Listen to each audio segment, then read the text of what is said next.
बिस्मिल्लाहिर्रहमानिर्रहीम। अस्सलामुअलैकुम। प्रोग्राम मुकाबिल के साथ इस्लामाबाद स्टूडियो से मैं हूं सरवत वलीम। रऊफ क्लास्ट्रा, आमिर मतीन स्टूडियोज में हमारे साथी मौजूद हैं। आज के प्रोग्राम के आगाज पर आपको बताएंगे कि वज़ीर आज़म पाकिस्तान इमरान खान के बड़े बड़े एतराफात ने एक नई बहस को जन्म दे दिया। मुशीरों की नालायक टीम की वजह से इमरान खान को शर्मिंदगी का सामना। वज़ीर आज़म हाउस में ऐसे कौन से मुशीरान हैं जो कि वज़ीर आज़म इमरान खान को गलत मशवरे देकर उनकी अपनी ही हुकूमत के लिए मुश्किलात पैदा कर रहे हैं। दूसरी जानिब सूबाई वुज़रा भी इमरान खान साहब के सामने फट पड़े कि ब्यूरोक्रेसी उनके अहकामात नहीं मान रही। यहां पर यह जानने की कोशिश करेंगे कि ऐसे आखिर कौन से काम हैं जो कि ब्यूरोक्रेसी ने मानने से इनकार कर दिया है। तफसील से बात करने के बाद प्रोग्राम के जब दूसरे हिस्से की जानिब बढ़ेंगे तो आपको बताएंगे कि सुप्रीम कोर्ट ऑफ पाकिस्तान में मुशर्रफ दौर के सबसे बड़े रॉयल पाम स्कैंडल की समाअत हुई। फैसला महफूज कर लिया गया। नैब 18 साल पुराने करप्शन के इस स्कैंडल में साबिक फौजी जर्नलों का एहतसाब करने में 8 साल लगाने के बावजूद भी नाकाम रहा।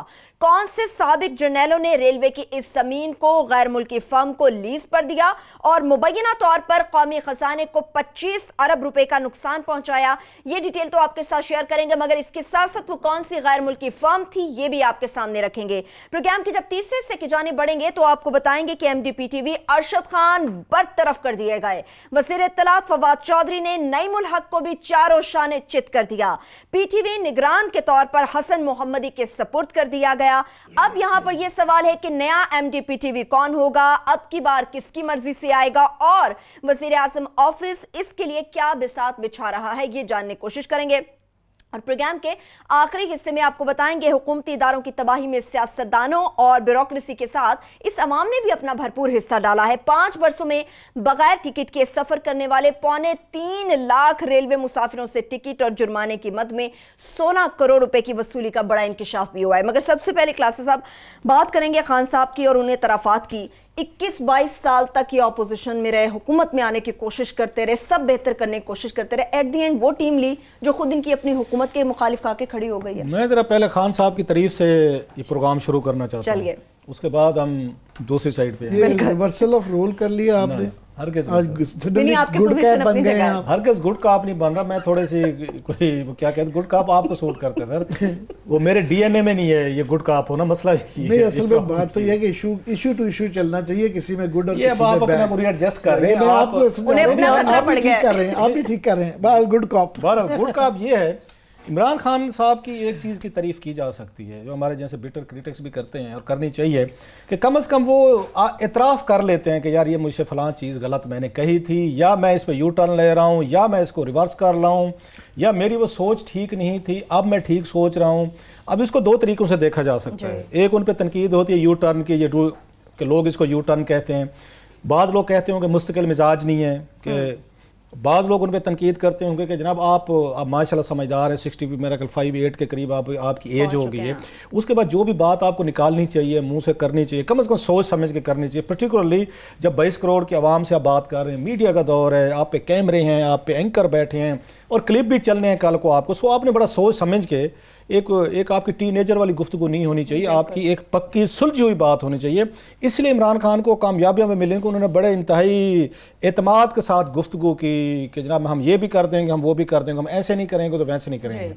वो सिलसिला जो है ना, मैं अगेन इस पर कहूँगा कि इसकी एक इसको जवाब भी दिया जा सकता है, जस्टिफाई भी किया जा सकता है कि लोग सीखते रहते हैं लाइफ से, लोग आगे बढ़ते रहते हैं, अपने ओपिनियन को आके वो रिफ्रेज करते रहते हैं, रीएडजस्ट करते रहते हैं। कोई इसमें बुरी बात भी नहीं है, राय बदलती रहती है। लेकिन 2-4 चीज़ें बड़ी अहम होती हैं कि आपके राय का बदलना कोई बुरी बात नहीं, वो मेरी भी बदल सकती है, आपकी बदल सकती है और बदलनी चाहिए। जिस बंदे की राय नहीं बदल रही इसका मतलब वो ग्रो नहीं कर रहा, वो रुक गया एक जगह पे। मैं ऐसे लोग वो जो है बेकार हैं जो कहें जी कि मर्द की एक ज़बान है और 20 साल पहले मैंने ये करा, डटा हुआ हूँ, वो नलायक है, वो नकारा आदमी, उसके साथ बैठना नहीं चाहिए, आपने कोई बात नहीं सीखनी। लेकिन सवाल यह है कि बाज़ बेसिक कन्विक्शन होते हैं आपके लाइफ में, ये लोगों को थोड़ा सा इसको अब इसके दरम्यान डिफ्रेंशिएट करने की ज़रूरत है कि कन्विक्शन क्या है, ओपिनियन क्या है। ओपिनियन बदलती रहनी चाहिए लेकिन बेसिक आपके वो जो ह्यूमन कन्विक्शंस हैं वो नहीं बदलने चाहिए। खान साहब का मसला ये हो रहा है कि इनके ह्यूमन जो बेसिक इनके कन्विक्शन है उस पे चेंजेस हैं। राय पे किसी को कोई प्रॉब्लम नहीं हो, लंबी बहस हम किसी वक्त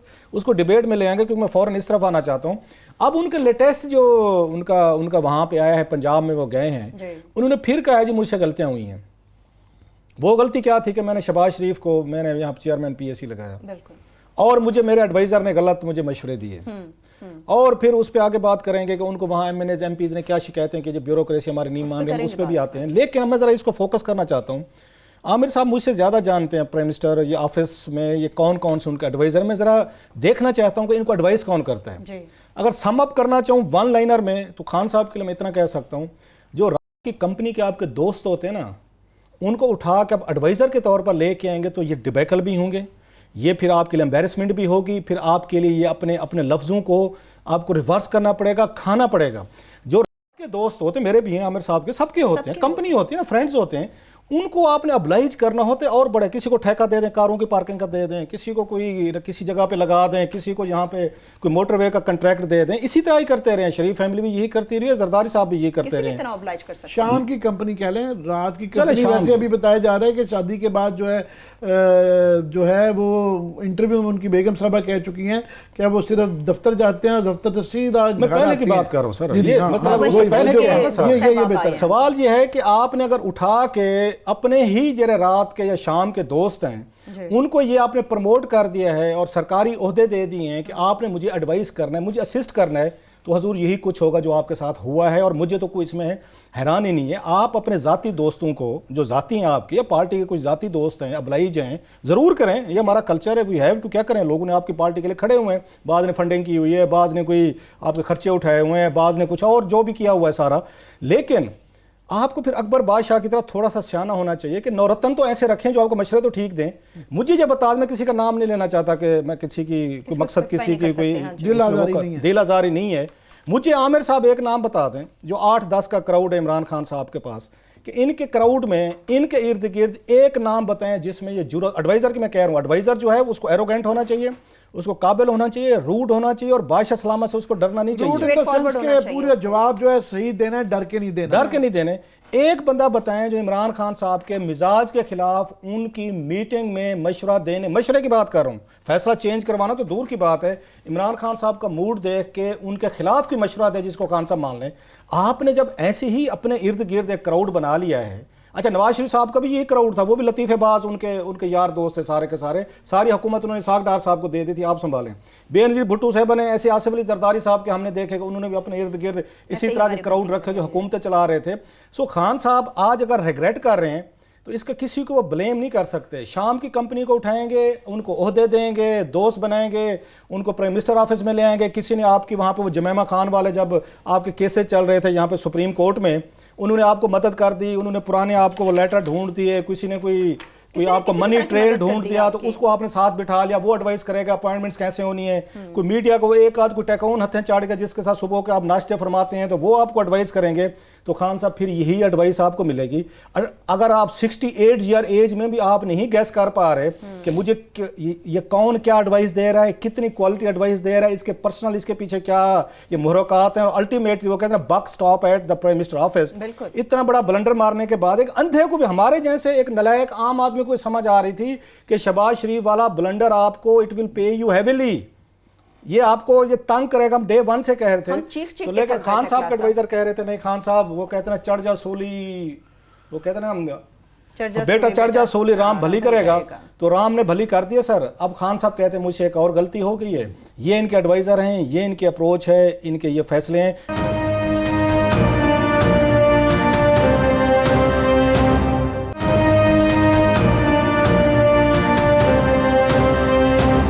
गलतियों के मुतहम्मिल हो सकते हैं क्या हम और ये हुकूमत, ये मुल्क? मैं कह रहा हूँ कि अगर प्राइम मिनिस्टर गलतियां मानने पे आ ही गए हैं तो सबसे बड़ी अगर गलती मान लें कि उनसे उस्मान बुज़दार की गलती होगी तो काफ़ी मसले हल हो जाएंगे। पंजाब उनका सबसे बड़ा जो चैलेंज है वो पंजाब है, और पंजाब में अगर उनके पास कोई इस तरह का काबिल बंदा या बंदी हो जो अगर डेलीगेटेड हो जाती तो उनका काफ़ी बर्डन ख़त्म हो जाना था, जो कि नहीं हुआ। इसलिए उनको हर थोड़ी देर बाद पंजाब जाना पड़ता है, और ये फिल्म में शायद पंजाब नहीं जाऊँगी, इनको पंजाब जाते रहना पड़ा करेगा। अब ये वही उनका गवर्नेंस का क्राइसिस है, और ये क्राइसिस कोई ऐसी कोई हैरानी की बात नहीं है। तमाम लोग ये प्रेडिक्ट कर रहे थे कि जब आप इस मॉडल पे चले गए इलेक्ट्रिकल से, तो एक तो ब्यूरोक्रेसी का क्राइसिस है गवर्नेंस का, एक हम अभी पॉलिटिकल क्राइसिस कह रहे हैं। ये तमाम लोग ही कह रहे थे कि जब आप इस तरह के लोग लेके आएंगे और तो फिर ये प्रॉब्लम्स आएंगी कि लोग जो कैबिनेट बनाई गई उसके अंदर प्रॉब्लम यह है कि एक तो आधे से ज़्यादा लोग हैं जो कि ज़िंदगी में पहली दफ़ा एमएनए बने हैं। अभी ये था कि चॉइसेस के उस वक्त ये थोड़ा सा मुकर जाता है कि नहीं, मैंने ख़ास तौर पे जो की मिनिस्ट्रीज़ हैं वहाँ टैलेंट देख के यार वो डिलीवर कर सकते हैं कि नहीं कर सकते हैं, उस तरह लगाई। ये उम्मीद थी और ये गुंजाइश थी, ये गुंजाइश एक्सरसाइज नहीं की गई। वो उनको शुरू में ही घेर लिया गया कि जनाब ये जोड़ तोड़ वाली इलाकाई नुमाइंदगी देखें, फलाना करें, इस तरीके से बनाएं। आधे से ज़्यादा लोग तो पहले एमएनए बने, मिनिस्टर क्या एमएनए भी नहीं थे। फर्स्ट टाइम एमएनए को आपने मिनिस्टर बना दिया, उनको कुछ नहीं पता गवर्नेंस का कि क्या होती है और कैबिनेट कैसे चलानी है, तो लिहाजा वो तो ज़ाहिर है मरहूने मिन्नत हैं, ब्यूरोक्रेट्स के जिधर मर्जी लगा दें। दूसरा एक था इलेक्टेबल्स कि इनको एडजस्ट करना है, और मेजर खराबियां वहां आ रही हैं कि उनको भी एडजस्ट करने की गुंजाइश थी, मगर की मिनिस्ट्री नहीं दी जा सकती थी। जैसा कि गुलाम सरवर साहब पेट्रोलियम, अब पेट्रोलियम का उनको कुछ नहीं पता। आपको ज़राअत, एक आदमी को जो पहली दफ़ा एमएनए बना आपने बना दिया।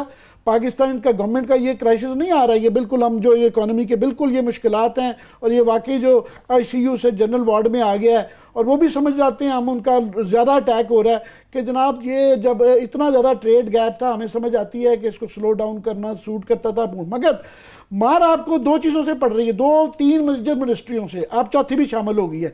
एक आपकी एनर्जी से कि वहाँ पे जो आपको लोगों को बिल ठोकी जा रहे हैं वहाँ पे आप ठीक नहीं कर रहे। दूसरा का एग्रीकल्चर से कि पहली दफ़ा पाकिस्तान की हिस्ट्री में इंडस्ट्री और एग्रीकल्चर नेगेटिव ग्रोथ में, नेगेटिव ग्रोथ से मुराद है कि मजीद तरक्की क्या होनी है, पहले से भी कम नीचे जा रही है। सो एग्रीकल्चर में आ गई। तीसरी आपकी इंडस्ट्रीज में आ गई। आपने वो रजाक दाऊद साहब को पता नहीं जो भी इंप्रेस थे वो अपने खानदान के कॉन्फ्लिक्ट ऑफ इंटरेस्ट में फंसे हुए हैं। भाई चलो ठीक है, डिलीवर तो करते हैं। इंडस्ट्रियल 15 जो लार्ज स्केल मैन्युफैक्चरिंग के जो 15 सेक्टर होते हैं 10 में डाउनवर्ड है, परफॉर्मेंस तो चेक करें। चौथी जो है अब वो माशाल्लाह आमिर कियानी साहब शामिल हो गए हैं उसके अंदर के, ये दवाइयों का जो इशू है उस पर हम बात करेंगे कि वो आज उन्होंने क्या कहा और क्या चल रहा है। तो ये मेजर, ये आपकी 4 मेजर मिनिस्ट्रीज हैं जहां फाइनेंस शामिल नहीं है सर। उससे जो फाइनेंस मैं समझता हूं कि फाइनेंस जो है वो असद उमर उन चंद लोग, वहां अब आपकी बात पे आते हैं कि चंद लोग जिनसे वो इस्तिफादा कर दे। एक उन्होंने लूज कर दिया जो सदर पाकिस्तान बना दिए अलवी साहब, उनको रखना चाहिए था कैबिनेट में। वो कुछ एक्सपीरियंस लोग थे और ऐसे लोग थे जो इमरान खान की शुरू की टीम पे थे और मुंह पे दबंग बात करते हैं और करते थे। ये मेरी इंफॉर्मेशन ये है, अभी भी कैबिनेट में रिलेटिव टर्म्स में बहुत अच्छी डिबेट होती है और कुछ लोग जो कहते हैं मुंह पे भी कहते हैं पीछे भी कहते हैं, इमरान खान को खुल के बात करते हैं। उनमें से एक असद उमर है। मगर असद उमर फाइनेंस जब तक कुछ नहीं कर सकती जब तक ये बाकी मिनिस्ट्रियां नहीं डिलीवर की। Finance is just about finance. या तो साग डाल की तरह पूरा सारा गवर्नमेंट ही ठेके पे दे दें तो फिर जज़ा सजा के जिम्मेदार असद उमर होंगे। असद उमर फाइनेंस जब इंडस्ट्री डिलीवर नहीं करेगी, एनर्जी डिलीवर नहीं करेगी, एग्रीकल्चर डिलीवर नहीं करेगी, सेहत डिलीवर नहीं करेगी, दवाइयां डिलीवर नहीं करेगी तो असद उमर बेचारा क्या करेगा? वो अकेला नहीं कर सकता। मेरा ये ख्याल है कि जो है शफकत महमूद भी इनसे खुल के बात करते हैं, बिल्कुल करते हैं, बड़े एडवाइजर हैं, मगर वो भी रिस्ट्रिक्टेड हो गया। अब 24 घंटे की एडवाइस जो चाहिए जो एक आदमी, वो उनकी टीम में मिसिंग है कि आप देखें। और वो कोई ज़रूरी नहीं है पॉलिटिशियन हो, वो ब्यूरोक्रेट भी है। नवाज शरीफ का जवाल कब शुरू हुआ? नवाज शरीफ का जवाल शुरू ये हुआ कि जब उन्होंने फवाद हसन फवाद को लगाया कि एक बंदा बैठा हुआ है जो कि बहुत जूनियर बंदा लगा दिया हुआ है, उसकी ना कैपेसिटी के भी इशूज हैं, उसकी नीयत के भी इशू हैं। मैं नहीं कह रहा, नायब के केसेस भुगत रहे हैं उनकी। सईद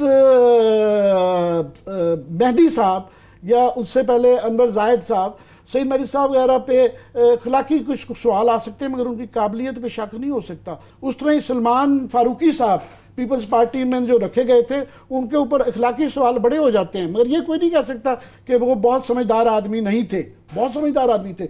तो यहाँ से अब 24 घंटे वहाँ पे उन्होंने आजम खान बैठा लिया जो 24 घंटे हर करना है। तो ये सिस्टम नज़र आ रहा है कि ये जो खराबियाँ किसी को हैरानी की ज़रूरत नहीं है, ना ही होने की ज़रूरत है कि ये जो प्रॉब्लम आ रहा है और प्रॉब्लम उनका इंटरनल है। मैं नहीं समझता हूँ उनको अपोजिशन टफ टाइम दे रही है। शहबाज शरीफ साहब आज लंदन चले गए हैं, वो बेचारे डर रहे हैं कि मुझे आसिफ ज़रदारी साहब कि आज गिरफ्तार करना या ना करें। बिलावल को केसेस में फंसाया हुआ है। वो जो है हमजा शहबाज शरीफ साहब आज बड़ी तकरीर तो बड़ी कर रहे हैं बट डरे हुए हैं। कल नैब ने बुला लिया है और नैब ने आपका वक्फा है, नहीं अभी मेरे पास 1 मिनट है अभी। कल नैब ने बुला लिया है और हालांकि जो है हाई कोर्ट बड़ी फराखदिल हो गई है उनके ऊपर और उनको बगैर पेरेंट्स के वो जो है प्रोटेक्टिव बेल्स मिल रही हैं, मगर ये देखें ना, ये जो अभी एविडेंस है सलमान शहबाज के मुतल्लिक और उनके अंदर जो चीज़ें बताई जा रही हैं कि जिन पे पूछा जा रहा है, तो उनको नैब को कोई हाई कोर्ट ये नहीं रोकती कि आप बुला नहीं सकते, तो आप कब बुला लिया हुआ है। और जो हमें इतलाएँ हैं कि जो जिन चीज़ों पर सवाल किए जा रहे हैं कि उनके भी जो बेनामी अकाउंट जो पकड़े गए हैं, सलमान शहजाद की तो ये शहबाज की तो ये रसीदें हैं जिसके अंदर 11 अकाउंट से 11 ट्रांजैक्शन में साहब बताया जा रहा है कि $500,000 जो है ना वो आए हैं। और उसमें 2003 में सलमान शहबाज ने जो अपनी सासे शो किए थे वो 21,000 के थे, जो कि अब 3 अरब के हो गए हैं। और रफली जब से उनके वाले साहब चीफ मिनिस्टर बने हैं तो वो जब से बढ़ना शुरू हुए हैं। और उसके अंदर भी जो आगे रिसीव करने वाले जिनके नाम पे भेजे गए हैं, अगेन उस तरह ही पापड़ वाला है, उस तरह ही कोई रमीश शाहिद साहब एक मजदूर आदमी है जिसकी उसी कंपनी के थ्रू मनी लॉन्ड्रिंग की इल्ज़ामात हैं, जिसकी आसज़दारी के हुई भी है। दुबई की एक ही कंपनी है, वो तो ये मिला जुला ही सब कुछ चल रहा है, दोनों मामलों को एक ही सुराख मिला हुआ डसने के लिए। तो एक ही कंपनी है जहां से ये आ रहा है। ये आप आए, मैं इसको सिर्फ इख्तिताम करना चाहूंगा। इसके इख्तिताम की तरफ भी बढ़ेंगे, एक छोटी सी ब्रेक की तरफ अभी चले जाते हैं। ब्रेक से वापस आएंगे तो जानने की कोशिश करेंगे कि मौजूदा हुकूमत को चलिए ऑपोजिशन से ना सही तो क्या अंदर से ही इनकी अपनी हुकूमत को खतरा है। एक छोटी सी ब्रेक, वापस आएंगे और फिर पंजाब की ब्यूरोक्रेसी के हवाले से भी खासतौर पर बात करेंगे। हमारे साथ रहिए।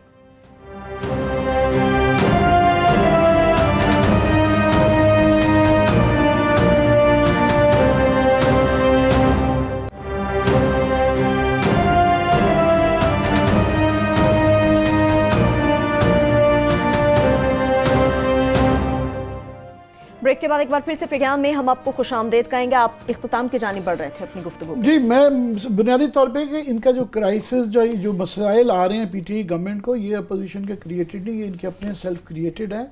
और इनकी जो टीम जो है ब्यूरोक्रेटिक टीम और पॉलिटिकल टीम, उसके मसाइल हैं। और अभी हालात मैं समझता हूँ कि इतने दगुर्गू ख़राब हो चुके हुए हैं कि और आइंदा आने वाले महीने 2 में ज़्यादा महंगाई की वजह से शोर मचेगा कि अभी भी टाइम है इनके पास कि ये लोगों को ये मैसेज देना चाहते हैं अगर कि ये दे आर इन कंट्रोल और मामलात इनके हाथ में हैं, तो एक इनको रीशफल अपनी पंजाब ब्यूरोक्रेसी और पॉलिटिकल लीडरशिप की और इस्लामाबाद में देने की ज़रूरत है लोगों को तसल्ली के लिए कि ये हम दुरुस्तगी कर रहे हैं, कोर्स करेक्शन का टाइम आ गया है और अभी करना है, वरना मई के अंदर जब रमज़ान आना है और सारी चीज़ें मैं कह रहा हूँ ना परफेक्ट स्टॉर्म जो है वो बनता जाएगा कि वहाँ से महंगाई भी आ रही होगी, लोड शेडिंग भी चल रही होगी, गर्मी भी होगी, रोज़े भी होंगे, तो मिला जुला के फिर इनसे शायद संभाला ना जाए। पंजाब ब्यूरोक्रेसी की बात की उस पर तो होंगी, मगर आमिर साहब के गुफ्तगू के दौरान क्लास में बड़े हार्ड नोट्स ले रहे थे। मैं इसमें ज़ाती तौर पर सैडेस्ट व्यू लें, मेरा ख्याल है we are sick of NAB and we are sick of their advisors. और जो इस तरह के, मैं उनको शहजाद अकबर साहब को सुनता रहता हूँ, ये लोग इस मेरा ख्याल मुल्क के साथ एक और किस्म का खिलवाड़ जारी है कि आप हाइप क्रिएट करते हैं, ऊपर आसमान पे लेके जाते हैं and then you cut a deal. मतलब शहजाद अकबर साहब पे मैं तो उस दिन के बाद एतबार नहीं करता, माजरत के साथ, अच्छे बंदे होंगे, मैं उनकी नीयत पर नहीं शक कर रहा। मोहम्मद मालिक के शो में फरमाते हैं कि हम 200 अरब जो है ना, या बैरून मुल्क जदाद हम वापस ला सकते हैं, 200 अरब डॉलर। वो पड़ा होगा क्लिप, कोई अगर हो तो कौम को सुना दें। और जाके वहाँ पे असद उमर कहते हैं, अरशद शरीफ हमारे दोस्त के शो में, कि जनाब शहजाद अकबर ने कहा है कि ये पैसे वापस नहीं आ सकते। और शहजाद अकबर साहब वो अकाउंटेबिलिटी ज़ार है पाकिस्तान का, इमरान खान साहब का राइट हैंड, वही सारी चीज़ें, डॉक्यूमेंट्स ढूंढना, करना कराना। मैं लाऊंगा और जब नौकरी ले ली तो अब कह रहे हैं तो ये तो हो नहीं सकता। आप उन बेचारे जो हैं, ये इसलिए मेहरबानी फरमाए शहजाद अकबर साहब, इस कौम को उसके लेवल पे रहने दें, उतनी एक्सपेक्टेशन पैदा करें जितनी के बर्दाश्त की जा सके, कौम बर्दाश्त कर सके। आप लोगों ने अकाउंटेबिलिटी को बना दिया ड्रामा मिल के, सब ने आगे जिस तरह की चीज़ें हो रही हैं कि यहाँ पे स्टोरीज भी शेयर होती हैं, लीक भी की जाती हैं, दी भी जी जाती हैं, और सब कुछ होता है और बाद में पता चलता है कि इनके पास कुछ चीज़ स्टैंड करने को है नहीं। जो अदालतों में जाते हैं वहाँ के इनके मुंह में पड़ जाती है, वहाँ पे वो घुंगियाँ कहते हैं, क्या कहते हैं, घुंगियाँ एक पंजाबी का लफ्ज़ है। अभी जो वो घुंगियाँ सॉरी, जिसकी भी जमानत हो रही है वहाँ पे खबर क्या निकलती है, और नैब के प्रोसिक्यूटर जो है ना वो अपने इसका दिफा करने में नाकाम रहे। बातें इनसे सुन लें। मालिक के शो में, फिर मैं कह रहा हूँ, मालिक में शो के कहते हैं उनके मसले नहीं है, 200 अरब डॉलर हम अभी लेके आ रहे हैं। असद उमर से पूछ लो, उसने कहा किसने कहा है हमें तो ये इन्होंने ब्रीफिंग दी है कैबिनेट में, जनाब 1 रुपया नहीं आ सकता, और शहजाद अकबर साहब उनको टीवी शोज में देखें संभाले नहीं जाते। सो ये जो वो दवाएं बेच रहे हैं, यहाँ पे मंजन बेच रहे हैं ना, अब हम इससे मुतासर होने वाले नहीं हैं। हमें कंक्रीट काम चाहिए था, वो आपने नहीं किया। सबसे बड़ा कंक्रीट काम वही था जो उस पर, अगर मुझे उस पर तरस आता है, यकीन कर, अगर मुझे किसी की इस पूरी हुकूमत में किसी पे तरस आता है and feel sorry for him, वो मुराद सईद है। एक पैशनेट यंग आदमी जिसने पूरा केस पढ़ा, स्टडी किया, एक से लड़ा मीडिया पे, और पूरी कौम ने उसी के मजाक बना लिया। जिनके खिलाफ तोपें गन्नों का रुख होना चाहिए था, लाइक साहब ये शहजाद अकबर, कि हजूर आप ये मालिक के शो में ये कहते हैं कि $200 अरब आएगा, और हमें खुद ब्रीफिंग, और वहां पे जाके कैबिनेट को कहते हैं कि नहीं आ सकता। मुराद का क्या कसूर था कि मुराद ने यह कहा कि $200 अरब जो हम लाएंगे और आ सकते थे। इनको चाहिए था कि पहले दिन कैबिनेट के इजलास में इमरान खान साहब इसी से बचने के लिए अपने ऊपर केस बनवा बैठे हैं सारा। अब मजाक इनका उड़ा है। एक जुडिशल कमीशन ये बनाते, एक जज साहब को लगाते, पूरी FBR पेश होती, पूरा वहां पे आपके तारिक बाजवा साहब पेश होते और बाकी लोग पेश होते, वो भी अफसरान पेश होते जिनको तारिक बाजवा साहब ने सस्पेंड करवाया था, जो गए थे वहां पे। इतनी बड़ी स्टोरी थी, इतना बड़ा स्कैंडल था, आपको वहां पे इसहाक डार के खाते में पड़ना था। वो इनकी हुकूमत ने कटसी ये शहजाद अकबर साहब एंड लाइक्स इन्होंने बैठ के अपने गले में डला दे। और मजाक कौम किसका उड़ा रही है आजकल? कौम को दाद दें, मुराद सईद का उड़ा रही है। मुराद सईद से गलती हो गई जनाब कि वो ये क्यों कहा बैठा। इसलिए मुझे तो ना इनकी अकाउंटेबिलिटी ड्राइव पे आपको यकीन रह गया है, ना इनके इस तरह के प्रॉपर गंडे पे रह गया। ये टीवी पे बैठ के कुछ कहते हैं, वहां पे बैठ के इनकी बिल्कुल टोन डिफरेंट है, इनका रवैया डिफरेंट है, कैबिनेट को जाके बिल्कुल ये उल्टा ब्रीफ करते हैं। सो ये बहुत सारी चीजें इनके हाथ से गई हैं निकल। अब लिहाजा उनको समझ नहीं आ रही। वही वाली बात इमरान खान ने जैसे वहां पे कैबिनेट में कहा है उधर कि जी हम जो है ना आने वाले दिनों में बड़े टफ हैं, तो हम शरीफ खानदान को ये टफ काम देंगे, तो हम तैयारी कर लें। वो भाई साहब कितनी तैयारी कर लें? ये पिछले 20-22 सालों से यही कुछ हम सुन रहे थे, यही कुछ हम करने की कोशिश कर रहे थे। ये नैब वाले जाते हैं वहां पे खड़े होके इनसे दिफा नहीं होते, वहां पे फिर ये मिल मिला के काम शुरू हो जाते हैं। पहले इनके रेफरेंसेस बन रहे हैं, पूरी कौम एक बुखार में मुब्तला है, हम भी स्टोरियां करते हैं, स्कैंडल लाते हैं, इन्वेस्टिगेशन हो रही है, पता ये चलता है वहां पे जमानत होगी है, उसके बाद फिर ठूस, फिर एक नई कहानी बना लेते हैं, उसके बाद इन्हीं का रोजगार भी इसी पे लगा। शहजाद अकबर साहब बड़े जबरदस्त जा रहे हैं, उन्हीं का काम इसे जो पैसे उन्होंने वापस लाने थे उसके बारे में उनको कोई पता नहीं है। आजकल वो टीवी पे बैठ के हमें हमजा शहबाज पे फलाने पे उनकी उन्हें चीजें बता रहे हैं। और पता ये चल सवाल है, इससे रिलेटेड सवाल ये है कि बिल्कुल आपसे इस पे एग्री किया ही जा सकता है कि इनसे नहीं डिलीवर हो रहा।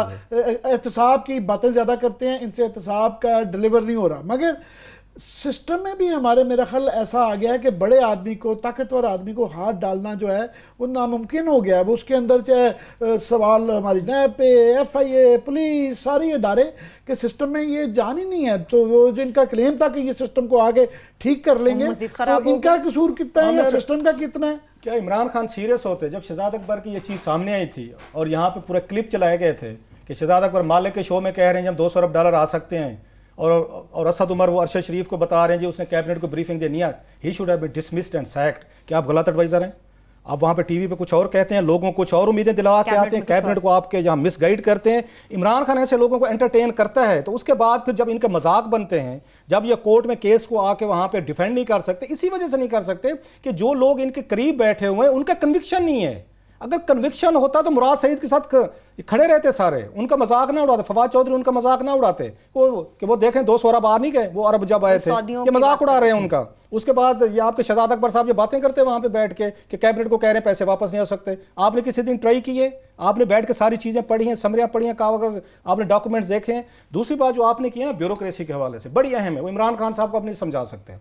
बड़ी सेंसिटिव किस्म की इनकी अपनी जो इन्होंने बैठ के टीम बनाई है, वही वेदर वही लाइक इट और नॉट, मैं बड़ी अनपॉपुलर सी बात करने वाला हूँ, अभी भी आपको अच्छा ब्यूरोक्रेट पंजाब से मिलेगा जो आपकी टीम को रन कर सकता है। सर आपको वहीं से ज़्यादा बेहतर तौर पर, नो ऑफेंसेस टू एनीवन, सारे काबिल होंगे, लेकिन आपको सिंध से, आपको बलोचिस्तान से, इवन KPK से मैं कहता हूँ इंडिविजुअल केसेस आते हैं, अच्छे लोग भी निकल आते हैं, सबका नहीं कह रहा, मेजॉरिटी आपको पंजाब से मिलेगी। पंजाब कोई ब्यूरोक्रेसी को इमरान खान ने अनॉयड किया है, अफेंड किया है, जो बात ये आमिर ने की है। आपने एक ऐसा बंदा ला के उन पर बिठाया है जिसने कभी आके पंजाब को नहीं समझा, पंजाब की ब्यूरोक्रेसी का मिजाज नहीं समझा, मिनिस्ट्री में काम ही नहीं किया, काम नहीं किया।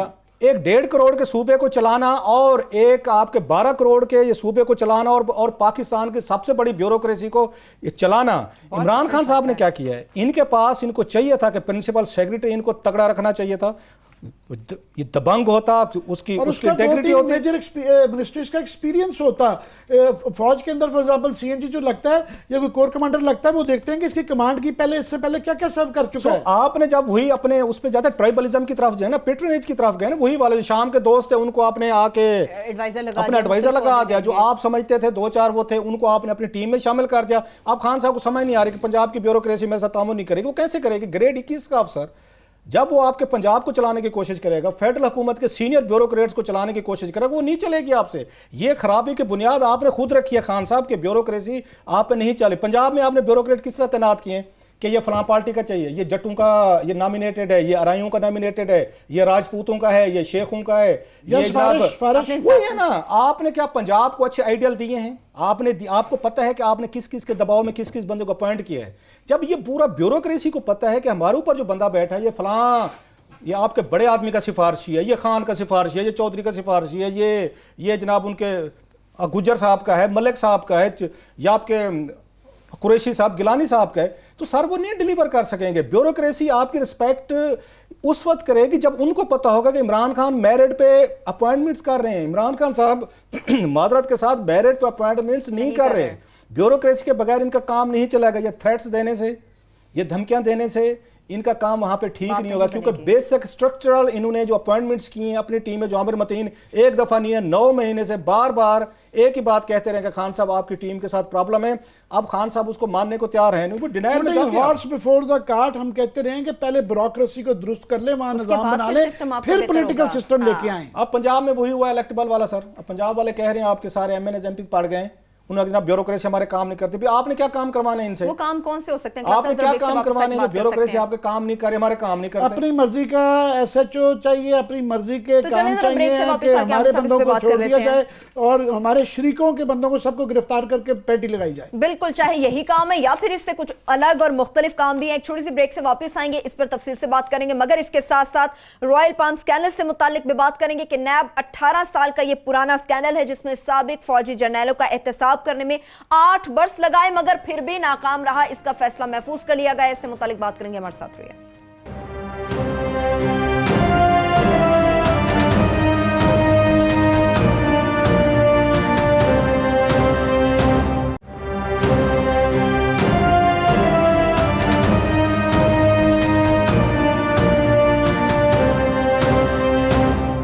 ब्रेक के बाद एक बार फिर से प्रोग्राम में हम आपको खुशामदीद कहेंगे। अब कुछ बात करेंगे रॉयल पाम के स्कैंडल की 18 साल से पहले की। क्लासेस साहब, नैब से मामला हल नहीं हुआ, सुप्रीम कोर्ट में गए हैं तो मामला हुआ। नैब 8 साल क्या करता रहा है?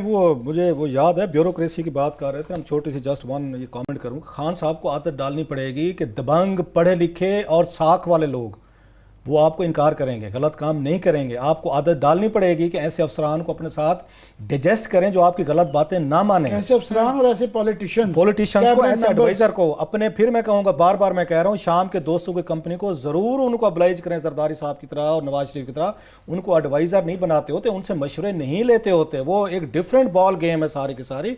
और लास्टली मुझे वैसे बैठे बैठे ख्याल आया, लोग हैं जो इनकी हेल्प भी कर सकते हैं, रिटायर्ड इवन लोग कर सकते हैं। अनवर महमूद साहब हो सकते हैं मेरे बैसे से उनके उसमें वो फेडरल सेक्रेटरी हेल्थ रहे हैं अनवर महमूद साहब, और वो जनरल मुशर्रफ साहब के दौर में रहे हैं। उन्होंने आके बैलेंस स्ट्राइक किया था उस वक्त फार्मास्यूटिकल कंपनीज का, और उस वक्त ये जो थे सारे के सारे यहाँ पे हमारे कंज्यूमर का। आप अभी भी ऐसे लोगों को, अनवर महमूद साहब को बुला के, महमूद साहब से आज मेरी इत्तफाकन ये, क्योंकि हेल्थ के मिनिस्टर रहे हुए हैं, तो ये दवाइयों वाली जो फेडरल सेक्रेटरी रहे हुए हैं, तो मैंने आज खास तौर पे उनसे पूछा कि जनाब, आज मैंने उनसे पूछा ये जो ड्रैब चल रहा है दवाइयों का मसला क्या है। उन्होंने कहा ये सबसे बड़ा मसला तो ये है कि ड्रैब क्या है। ड्रैब जो है रेगुलेटरी अथॉरिटी जो कि चेक है गवर्नमेंट के ऊपर। उन्होंने कहा जी ये जो पॉलिसी है इसकी, ये मैंने ड्राफ्ट की थी, और उसके अंदर है कि वहाँ पे आप देखें ना, इसका चीफ किसको लगाया जा रहा है। पूरे पाकिस्तान की दवाइयों को जिसने ओवरसी करना है, उसकी क्वालिटी चेक करनी है और उसकी कीमतों का तयन करना है, वो पहले आपका जो लेके आ गए। और माशाल्लाह उसके अंदर क्या कहें, चीफ जस्टिस साकिब नसार साहब खुद शामिल थे कि एक एनवायरनमेंट किया गया, हालांकि उनको वो केस में टेकअप नहीं करना चाहिए कि उनके समधी वहाँ पे मौजूद थे, जिसकी फेक डिग्री निकल आई। अब जो लाया जा रहा है वो कह रहे हैं जी एमफिल है। वो कहते हैं कि सबसे बड़ी खराबी, अनवर महमूद साहब कहते हैं ये है कि इन्होंने जानबूझ के डाल दिया कि सिर्फ फार्मासिस्ट हो। हालांकि जो दवाइयों का इंचार्ज होना चाहिए उसकी क्वालिफिकेशन में सारी ये बायो साइंसेज हैं, उसको जो है सिर्फ फार्मासिस्ट नहीं, उसको डॉक्टरी का भी पता होना चाहिए, उसको एडमिनिस्ट्रेशन का भी पता होना चाहिए, उसको और भी काफ़ी सारे मामला होने चाहिए। अख्तर साहब जो पहले जिनकी अब फेक डिक्री रही है, वहाँ से मनूवर करवाया गया, फार्मास्यूटिकल कंपनी और गवर्नमेंट मिली हुई थी कि इनको लगाएं, और अदालत ने ये कह दिया कि जो नंबर 1 पे है ना उसको लगाएं तो ये वो करेगा। नंबर 1 पे अख्तर साहब थे, अख्तर साहब की डिग्री जाली होने की वजह से उनको 48 नंबर एक्स्ट्रा दिलवाए गए और एक्स्ट्रा नंबर करवा के लगाए। अब कह रहे हैं उनकी डिग्री जाली है, गवर्नमेंट कह रही है। साहब बात यह है कि जब प्रॉपर्टी डीलर्स को आप यहाँ पे हेल्थ का इंचार्ज बनाएंगे और फिर बिल्डर्स को, फिर आप यहाँ पे ट्रेवल एजेंट्स को, इमरान खान उनको वजीर बनाएंगे, उनको ओहदे देंगे और अवाम उनको वोट डालेगी। अवाम को रोने भी दें, थोड़ा सा तड़पने दें, बाज़ वक्त कमीनी खुशी भी हासिल किया करें थोड़ी, जो कहते हैं ना सैडेस्ट। 200% दवाइयों के रेट मतलब दवा बढ़ाए हैं, 15% दोबारा बढ़ाए हैं। अवाम को देने दे, अवाम खुश है। मैं फिर कहता हूँ, जब उन्होंने अपने लिए चूज किया है, खुद किया है कि हमने यहाँ पे प्रॉपर्टी डीलरों को पार्लियामेंट भी भेजना है, कैबिनेट में भी देना है, उनको ओहदे भी देने हैं, फैसले भी उन्होंने करने हैं और नफा नुकसान पे चलना है, फिर अवाम जाने और उसके बाद इमरान खान साहब जाने। लास्टली खान साहब को अनवर महमूद साहब जैसे लोग हैं और हैं, फॉरेन ऑफिस ने बड़ा अच्छा काम किया। ये क्राइसिस हुआ, उन्होंने पिछले साबिक सेक्रेटरी साहब बुला लिए, वो बैठे रहे 24 घंटे फॉरेन ऑफिस में, जिन्होंने बैठ के एडवाइस किया मौजूदा फॉरेन सेक्रेटरी को, मिनिस्टर को, कि कैसे इस क्राइसिस से निकलना है। इमरान खान साहब ये काम हेल्थ में भी कर सकते थे कि जो फार्मर कोई अच्छे कोई 2-4 हैं फेडरल सेक्रेटरी, उनको बुलाएं, कि उनका बोर्ड बुलाएं, कोई थोड़ी सी चीजें चेंज करें, कि फैसले एक प्रॉपर्टी डीलर करेगा आपके फैसले, तो फिर यही कुछ होंगे। बहरहाल कमिंग टू आमिर साहब, इस पे हम इस पे बात करते रहेंगे। रेल पाम की जनाब 8 साल और दो दिन बाद ये फैसला महफूज हुआ आमिर साहब। ये जनाब मुशर्रफ साहब के दौर का इसको था, मैं इसको आने वाले दिनों में ये फॉलो भी करते रहेंगे। इसका ये क्रेडिट कहें या डिसक्रेडिट कहें, मैं थोड़ा सा इसलिए भी लूँगा कि इसको ये ब्रेक करने में मुझे याद है, ये 2001-2 में ये मैंने ब्रेक किया था। ये बेसिकली पब्लिक अकाउंट्स कमेटी में आया था स्कैंडल, तो वहाँ से किया था और ख़ासी इस पर लंबी 2-4 दफ़ा मुझे भी सुप्रीम कोर्ट ऑफ पाकिस्तान ने इसी स्कैंडल पे बुलाया था। इस पे 4 दफ़ा आमिर साहब बेंच बने, 4 दफ़ा बेंच जो हैं वो टूटे, 4 दफ़ा फैसले महफूज हुए। मुझे तो अभी वाला भी आई उम्मीद करता हूँ, क्योंकि जजेस साहबान इसमें बड़े अच्छे और ज़बरदस्त हैं। शेख अजमत साहब हैं, उसमें फैसल अरब साहब हैं, इजाज़ुल हसन साहब हैं। सो बड़ा एक बड़ा बेंच है, पावरफुल बेंच है और इन जजेस की बड़ी इज्जत भी है, रिस्पेक्ट है इनकी। सो अब ये है, तो इसको लेके गए थे इसाक खकवानी साहब जी, और खकवानी साहब ने जो आके एक उनके साथ डॉक्टर मुबशर हसन साहब थे और उन्होंने वकील किया था, अल्लाह नवाज साहब थे chief justice Lahore high court के, भावलपुर के थे, तो उनको भी मुफ्त में ही वो खकवानी साहब ने क्या फीसें देनी थी उनको, बेचारे हमारी तरह के सफेद पोश हैं वो। तो खकवानी साहब वो उनको लेके गए, 8 साल ये केस चला है और पावरफुल लोगों की दाद दें कि 8 सालों में उन्होंने फैसले नहीं होने दिए थे। आज जो लोग उन्होंने खड़े किए हैं ना, उनके आगे जरा देखें सही, वकील कितने बड़े, करोड़ों का ये इत्तेफाक नहीं है कि तमाम ही मलक रियाज के देख लें, जो इस तरह के तमाम जो मुफाद आमा के अगेंस्ट केसेस आते हैं वो वकील एक ही होते हैं, एक ही। अब इसमें एतजाज अहसन साहब हैं, अली जफर साहब हैं, वसीम सजाद साहब हैं, मेरा ख्याल सलमान अकरम राजा साहब भी, आई होप कि वो इन्हीं के साथ रेलवे के थे, चले रेलवे के होंगे सर फिर उसमें। अब ये सारे बड़े लोग जो हैं, ये सारे के सारे करोड़पति। अच्छा, एक बड़ा फायदा है जो मुझे बाज़ दफा, एक बंदा ना मुझसे वकील साहब नाराज हो गए मुझसे, किस बात पे? किसी स्टोरी स्कैंडल पे, बल्कि आमिर साहब के घर पे ही हो गए थे, मैं अब नाम नहीं लेना चाहता। अच्छा। मैंने NACL का स्कैंडल किया था, NACL का स्कैंडल जो 2 रुपए का था, तो मुझसे ना उलझने लगे थोड़े से, तो मैंने मजाक में कहा इनके घर बैठे थे, अच्छा नहीं लगता था, मैं क्या उल्टा जवाबन, हालांकि ये मौका मैं भी नहीं जाने देता किसी से, लेकिन आपने इग्नोर कर दिया। इग्नोर के घर बैठे थे इनके। मैंने कहा यार बात सुने, आपने कितनी फीस ली? उनके वकील थे, कहते ये मेरा सीक्रेट है, मैं अक्सर सुनना है, आप लोगों को हमारा शुक्रगुजार होना चाहिए। स्कैंडल हम लाते हैं, मेहनत हम करते हैं, मेहनत करे फाख्ता भी अंडे खाएं कवे। हाँ। मैं कि मेहनत मैंने की है, स्कैंडल मैं लाया हूं, सुप्रीम कोर्ट ने उस पर सुओ मोटो लिया, इफ्तिखार चौधरी साहब ने 1.5 करोड़ रुपए की फीस आपने ले लिया, मेरे उल्टा मैं गले पड़ रहे हैं आप, आपको तो चाहिए था 20% मुझे चेक काट के आप मुझे भेजते करो सर, इंदा करके मुझे जरा बताना, मैं पार्टी पहले पकड़ लूंगा। और मैं कि सारे हमारे स्कैंडल किए हुए, करोड़पति आप लोग बन के, लड़ाइयां हमारी हो रही है, मैं कि फड्डे हम ले रहे हैं, स्ट्रेस हम ले रहे हैं, टेंशन हम लेते हैं, पैसा आपकी जेब में बैठे हैं और उल्टा लड़ भी मुझसे रहे। मैं बल्कि ये मुझे याद है वो पीरजादा साहब थे, जब मैंने वो आके उसका स्कैंडल किया था, इसका LNG स्कैंडल $1 बिलियन का, वो भी मुझसे इसी तरीके से उलझने लगे। तो मैंने चीफ जस्टिस साहब के सामने लाइटर मूड में कहा था और चीफ जस्टिस साहब हंस पड़े थे। मैं सर जी देखें, मेरी वजह से ये मैं 10 वकील खड़े हैं, ये करोड़ों रुपए इन्होंने फीसें ली हैं, मैं बेचारा उल्टा लड़ भी रहा हूँ, इनको दबाव में हूँ। बहरहाल एक लंबी कहानी है, हम उसके फैसले का इंतजार करते हैं। आमिर साहब, इसाक हकवानी साहब को दाद देनी पड़ेगी सर, मैवरिक निकले हैं वैसे ये भी। उन्होंने 8 साल 2 महीने या 2 दिन तक उन्होंने इसको फॉलो किया है। उम्मीद करते हैं कि इसका फैसला जो है ना फाइनली इसका सामने आ जाएगा। मतलब ठीक है, एमडी पीटीवी का भी तो फैसला हो ही गया ना। एमडी क्या, हम तो चाह रहे थे कि अर्शद खान साहब अच्छे आदमी थे, शराफत से चुप करके जो है ना, बाइज्जत ज़्यादा तरीका ये था कि वो खुद ही रिजाइन कर दें। तो अब बुरे ज़रा अनसेरेमोनियसली निकाले ही गए हैं कि उनकी जगह पे जो एक्टिंग वहाँ पे नंबर 2 थे उनको चार्ज कर्नल हसन साहब को दे दिया गया है। मगर मेरी सिर्फ दरख्वास्त ये है कि फवाद चौधरी साहब हमारे दोस्त भी हैं, बड़ी जल्दी नाराज़ भी हो जाते हैं कि ये अब एग्जिस्टिंग जो इदारे हैं, खुदा के लिए ये जो पीटीवी का गंद है, ये जिस तरीके से बन गया, मजाक बन गया कि वहाँ दफ्तर के अंदर एमडी नहीं घुस सकता, यूनियनों की लड़ाइयाँ चल रही हैं, लॉसेस हो रही हैं। ये पहले इनको चला लें, अपना रेडियो पाकिस्तान ठीक कर लें, अपना पीटीवी दुरुस्त कर लें, अपनी मिनिस्ट्री चला लें। अभी ये दुरुस्त नहीं किए, वो कह रहे हैं जी हमने मीडिया यूनिवर्सिटी बनानी है, तो हमने जी वो कैमरा अथॉरिटी बनानी है जो है। और नए भाई साहब वो पहले ये जो हाथ में आपके 2-4 वो बटेरे हैं ना, इन बटेरों को पहले सहला लें, इनको टिक टुक नहला दो ला लें, फिर नए बटेरों की तरफ जाएं। ये सिर्फ मैं ये और क्या कह सकता हूँ मैं इस पे आमिर साहब आपने बड़ा ये जल्दी जान छुड़ा ली। हालांकि ये सारा तूफान आपने उठाया हुआ था। आज आप बड़े जनरस हो गए हैं कि चलो छठे जी ये कर। लास्टली कह दूं कि अब जो कमेटी बनाई गई है उसके लिए नए एमडी के लिए, पहले तो ये है कि वो कमेटी के अंदर पहले उन्होंने नदीम बाबर साहब डाल दिया था, अब पता चला कि वो निकल गए हैं। हमारे दोस्त सुहेल वड़ाई साहब को भी डाल दिया है। तो मैं अगर उनकी जगह होता तो इज्जत बचा लेता कि इस गन में ना ही पड़ा जाए तो ठीक है। तो अभी पता नहीं है, अभी भी उम्मीद नहीं है कि किस तरीके किसको लाएंगे, कैसे लाएंगे, दोबारा अदालतों में होता रहेगा। पहले अमताउल कासमी को भुगतते रहे, 1 साल हो गया है और एक मजाक बन के रह गई ये कारपोरेशन। सब अब ये हमारा 35 रुपया बिल पे कटता है क्लास साहब। अब हम बैक टू दोबारा जाते हैं, बैक टू वो कहते हैं ना पास्ट जाते हैं। कहाँ से मसला ये राइज हुआ है? इमरान खान साहब के जो शाम के दोस्त हैं वो आपस में लड़ पड़े हैं एमडी साहब के मसले पे। मैं नाम नहीं लेना चाहता।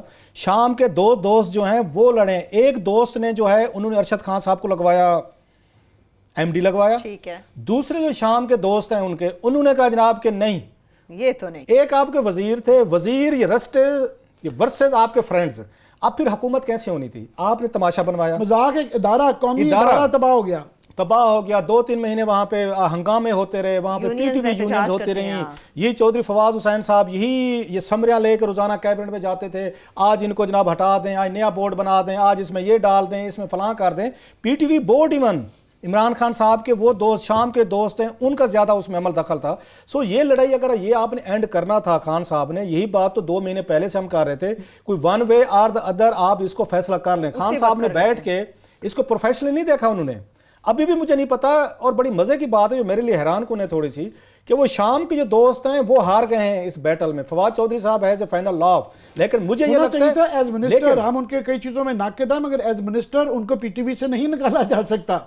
सर वो जो बात कहते हैं इलेक्टेड वाली, चौधरी साहब भी मेरी तरह थोड़े से वो बात मोर ओवर भी कर जाते हैं। वो भी जिस इदारे में हमने याद होगा रेडियो पाकिस्तान में बात की, उन्होंने वो वहां पे उन्होंने काम करने की कोशिश की। अभी मीडिया यूनिवर्सिटी वाला देख लें, मतलब ये डेली हमारे पास आमिर साहब यहाँ यूनिवर्सिटी से सैकड़ों की तादाद में लोग निकल रहे हैं। मीडिया में इतना क्राइसिस है, नौकरियों से निकाला जा रहा है लोगों को। पहले यूनिवर्सिटी चल नहीं रही है, गवर्नमेंट एक और यूनिवर्सिटी खोल रही है, इसके लिए इनके पास पैसे हैं। अभी इन्होंने एक इन्फॉर्मेशन ऑफिसर इन्होंने लगा दे, क्या कहते हैं, कमिश्नर, इन्फॉर्मेशन कमिश्नर, उसका इन्होंने बैठ के 2-3 मेंबर लगा दे, उसके लिए 15-20 लाख रुपया भी कैबिनेट ने अप्रूवल दिए। उसके पैसे हैं इनके पास, बिस्कुट नहीं खाने देंगे हमें, वो नौकरियां निकाल रहे हैं। पहले जो एक्सेस बड़ी हमारे से जो वादा किया था कि गवर्नमेंट को छोटा करेंगे, उसका एक्सपेंस कम करने की बजाय नई मिनिस्ट्रियां, नई नौकरियां, वो हम उस पर बात करेंगे। और दूसरी बात यह कि अब क्या हुआ है, अब दोनों के हाथ कुछ नहीं आया। ये जो लड़ते रहे ना, नईमुल हक साहब, वो खान साहब जो राशिद खान साहब जिनका बता रहे हैं, फवाद चौधरी साहब, इसमें से ये लॉटरी किसकी निकली आमिर साहब? 50 सेकंड से मेरे पास सबसे खामोश हैं। आपके खामोश हैं, चलो मैं जुर्रत कर ले। तो लॉटरी किसकी निकली? वो आराम से चुपके से साइड पे बैठे ये तमाशा देख रहे थे, ये लड़ भिड़ लें एक दूसरे के पार शार इनके जरा कहाँ वो है ना जरा कटा लें, तो उसके बाद हमारी लॉटरी निकलेगी। लॉटरी निकली हमारे दोस्त यूसुफ बेग मिर्जा साहब की, कि मिर्ज़ा साहब जो है वो बोर्ड के, वो पीटीवी बोर्ड के is back into the business sir. तो फवाद चौधरी साहब भी उड़ गए, उसके बाद नईमुल हक साहब भी उड़ गए, साथ में आपके राशिद खान साहब भी उड़ गए। तो लॉटरी निकली है यूसुफ बेग मिर्ज़ा साहब की, आराम से उन्होंने पेशेंस के साथ काम लिया सर। उन्होंने कहा इनको लड़ने दें, भिड़ने दें, आखिर पे वो पीटीवी बोर्ड के, वो पीटीवी नहीं, उनको डिजर्व भी करते हैं साहब ज़रा, वो मतलब पीटीवी में पहले भी रहे हैं। सो अब ये है कि उनको समझ आएगी कि जनाब उनका लेटेस्ट में खबर आपको दे देता हूँ कि उनको एडिशनल चार्ज दिया गया था। उन्होंने कहा कि जनाब ये शायद मैं ले नहीं सकता, लॉ मिनिस्ट्री के पास गई हुई है फॉर इंटरप्रिटेशन के वेदर वो चेयरमैन लग सकते हैं कि नहीं लग सकते। बहरहाल उनका नाम तो आ गया ना, समरी तो उनकी आ गई है, समरी तो आ गई। लिहाजा वो बेग साहब जो है ना, he has a final of. Fawad Chaudhry साहब, नईमुल हक साहब, राशिद खान साहब अपना बैठे हुए अपने जख्म वो चाट रहे हैं, तो बेग साहब जो है ना विक्ट्री का निशान बनाते हुए निकल गए दोबारा आ गए। चलिए इसके साथ ही प्रोग्राम भी अपने इख्तिताम को पहुंचता है। अपना बहुत सा ख्याल रखिए, खुदा हाफिज़।